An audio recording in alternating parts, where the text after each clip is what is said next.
In this section, we're going to talk a little bit about business planning. The main point that I want to make to you is that you really do need to write a business plan. Fortunately, it's probably going to be a little bit less difficult than you may be thinking right now.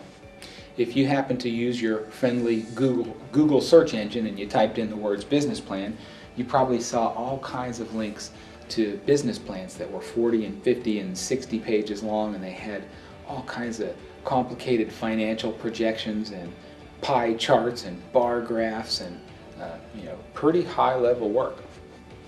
Chances are you actually don't need anything even remotely approaching that type of level of complexity.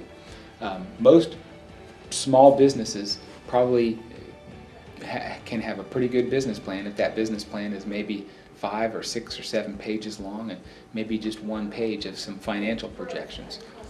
So chances are, if you spend a lot of time looking at business plans online, that's probably not what you need. I would strongly suspect that you could put together a pretty good business plan for your business over the course of a couple of weekends. At the very least, you'd have a good sort of feasibility analysis and something that will guide you as you move forward. 2 reasons that I think it's important to write a business plan.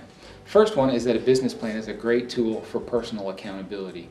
I would encourage you to save multiple revisions as you go, multiple revisions over time. It's good to have a record of, gosh, what was I thinking in August of 2011? What was I thinking in February of 2012? How was I approaching this in January of 2013? And keeping multiple revisions of a business plan will help you do that. The second reason that I would give you for writing a business plan is that you probably will need it if you're going to seek funding for your business, any type of funding. If you're going to go to a bank for a loan, they'll probably want to see a business plan. If you're going to try to seek capital from angel investors or venture capitalists, they will definitely need a business plan. In fact, even if you plan on approaching your rich Aunt Susie, and if Aunt Susie is a savvy enough financial person to have enough money to help you out, chances are she's going to want to see a business plan too. So I think it's really important, and I think it probably will require less of you than you think. I'm happy to send you some sample business plans and give you an outline or 2 to work from. If you shoot me an email, my email is willkatz, WILLKATZ, @ku.edu. And I think it's probably a good thing to read a couple of these sample business plans just to see where you need to set the bar for your business. Some other things that I would tell you about business plans is that most of the information in your business plan is probably already in your head. Hopefully you have a pretty good vision for this business. What do you want it to look like? How do you want it to operate? A business plan just gives you the opportunity to lay that out in 5 or 6 or 7 simple pages so that other people can share in that vision with you. Second thing is, I really favor timing and action language in a business plan. In other words, what am I going to accomplish? When am I going to accomplish it? Who is going to be the actor? How will I measure the fact that it's done? These kinds of things are pretty important as you move forward with a small business. Third thing is, consider who your audience is. Are you writing this for a banker? Or are you writing it for a potential investor? You may want to tweak the wording just a little bit depending on who the reader of the business plan is. I think a really good business plan can be written in 6 pretty simple sections. An executive summary, a description of the business, a market analysis, and that's where we talk a little bit about what we talked about in the section on the 3 M's regarding market. A marketing strategy plan. In other words, how are you going to communicate about the business? I think you need some kind of an operations plan. In other words, I'm going to be making promises in my marketing strategy section.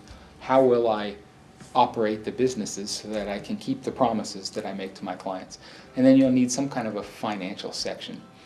My strong opinion is that the best financials that you can do are cash flow projections. I used to tell people this years ago, I'm not sure I'd worry as much about profit and loss projections as cash flow projections. I was always a little bit nervous about that. But then I read a book called The Art of the Start by Guy Kawasaki.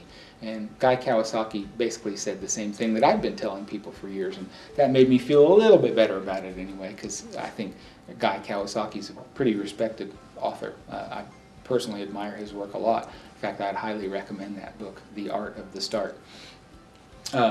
Another thing to consider, and this is directly from The Art of the Start, is what kind of pitch are you going to have to make in conjunction with that plan.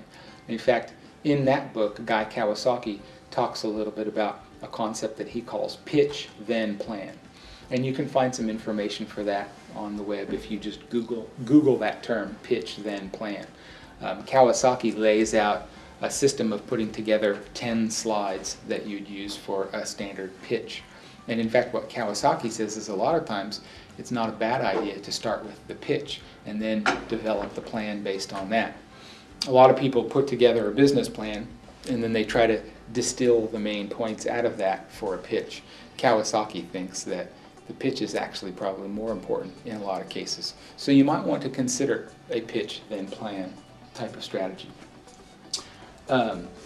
Again, when it comes to business planning, it's really important that you at least make some effort. One of the things that KSBDC consultants do a lot is we read business plans and we help people figure out how to put their best foot forward to lending institutions or potential investors or whoever it is that you might be approaching for capital.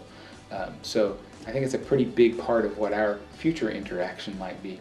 And if you elect to move forward with a KSBDC consultant, with me personally or somebody else in the KU office or any of the KSBDC offices or really any of the SBDC offices around the country, putting together a business plan is a really big part of that process.